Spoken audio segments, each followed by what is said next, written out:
Ladies and gentlemen, welcome to Punk Rock Review, home of a bunch of opinionated crap you don't care about, also the home of the feedback you provide that we don't care about, keeps us on an even playing field, and we like that. Real quick shout out to our sponsor. Fuck.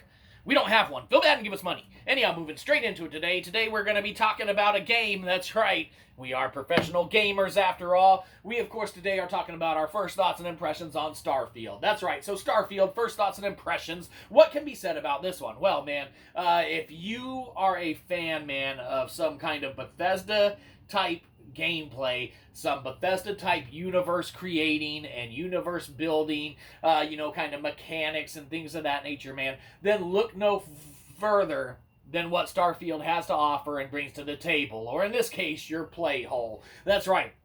Man, Starfield, if you are a fan of Bethesda titles, man, your Fallouts and things of that nature, man, it's going to be right up your alley, man. This one can be just chalked up, straight up, as, Fallout in space. That's right, Fallout in space, man. You still got, as they implemented and introduced in latter Fallout releases and such, you got your base building and such. In this one, you got your ship building and everything, which is just phenomenal, when it comes down to it. They did it really, really extremely well, man. And then you got your basic traditional kind of Fallout-like gameplay, man. You can get over encumbered, man. You can get, different weapons. You can get different upgrades. You invest in different perks. Even if you were to go around and kind of look at, they got like the little pit boys in Fallout and stuff, down to like if you're in a facility somewhere and such, looking at the posters on the wall. Well, man, Starfield has their own iteration of that. Yeah, it's not going to be the Pit Boys in it and stuff, but it's the exact same type of thing, man. It's just that universe creating,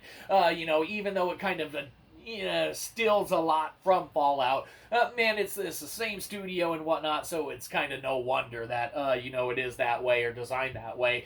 Man, but it really ends up being a phenomenal play, man, if you can get behind it. Now, of course, if you don't dig your open world, or in this case, open universe, type games, it's not going to be for you. If you don't like any of the aspects of what Fallout brings to the table, man, you probably aren't going to enjoy your Starfield and such.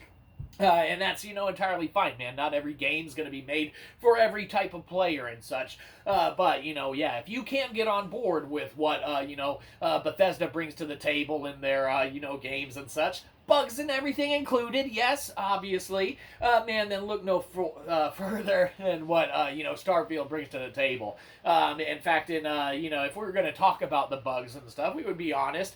Yes, there's some. Yes, on occasion there's pop-in, and of course we're playing on the Series X and such, but the pop-in, for as often as it happens in other titles and games and stuff like that, yes, it happens, but it's not nearly as frequent, seemingly, it's very fastly kind of generated and caught up and such, so the game runs fairly well for what it is and what it brings to the table and such. Yes, it could be improved upon. Yes, it could be better. Man, but the game is operational. The game plays. We would say the first, 10 hours of gameplay and stuff. No kind of game-breaking bugs or anything of that nature, with the exception of one mission, man, where, we had to, like, kind of follow this dude on, going out to, fight little monsters or whatever. Who cares? It doesn't matter. But, he just seems to not be doing what the fuck he's supposed to be doing and such or whatever. And that, to us, is almost a gameplay-breaking bug. But aside from that, no other kind of, it's, one of those side questy things and stuff. But it sucks. It's still a blemish on the game or whatever. It's still an issue, it's still a problem, and still something that seemingly needs to be addressed.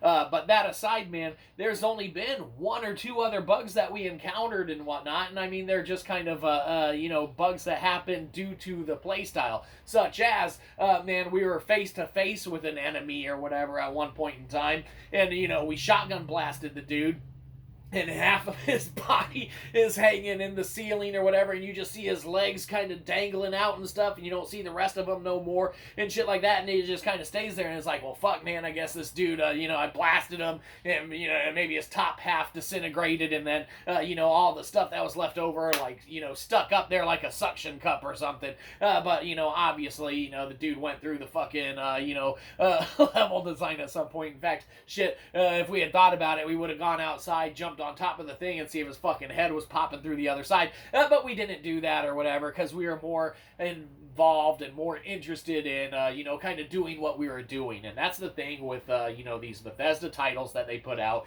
Man, you create your own experience. You get freedom and control over what you can or want to do within the confines of what you're able to do and, what you're capable of doing. And such. So it really is a nice, straightforward, put forward game, man. Yes, there's some issues. Yes, there's not perfection across the board, man. But there is perfection in what is delivered to the player and whatnot. And that is a new experience, a new universe, and a new type of environment and, mechanics to go through and everything that is presented to the player that is just new for them in general. And that's always a good thing. So yes, it's something that's not necessarily uniquely new, but it's still new, and there's still a story you can go through, and we haven't finished it yet, obviously, our first thoughts and impressions and such, and we've actually kind of had a little sidetrack, man, ever since Lies of P came out, obviously, and that one's been kind of pulling us to it and stuff, like, hey, play this instead, and that's what we kind of been doing, but in the back of our mind, it's like, man, we really want to jump on some Starfield and keep doing some Starfield and such, but, you can only play so many games at so many times, and obviously we can only play one at a time for ourselves, even though I guess we could technically set up 2 devices and shit, but, we'd be like, yeah, you can't fucking do it. It's not easy, to do that. Maybe if you're really good or you have 4 arms or 2 heads or some shit like that, and it doesn't matter. Whatever. Starfield, man, we're extremely happy with it. Not perfection across the board as of, this point and stuff, but, man, there's no perfect game out there. Except for anything that we deem to be a perfect game, obviously. The only perfection that you could ever really hope to see is giving us money. That's the most perfect thing that could be done, obviously. Starfield, first thoughts and impressions. What can be said about this? Man, it gets a, good old-fashioned, okay. Because, man, it's okay, man. Yeah, it ain't gonna be, nothing totally, innovating or anything like that, man. But it's gonna do everything that you want it to do, man, within the confines of what you're able to do in it, and such. And, we've had a remarkable experience with it. We want to dive back in. There's other stuff calling us a little more and such or whatever that we are actually falling in love with. That in a side-by-side comparison, we'd be like, this one over here is kind of our game of the year, man, versus what this one offers and brings to the table. But, man, Starfield brings so much good stuff to the table, man, if you like that type of thing. So, there you go. Play it, don't play it. We don't care. We just want your money. So, give us money. Have a good one. You probably didn't. We'll catch you next time. Probably won't.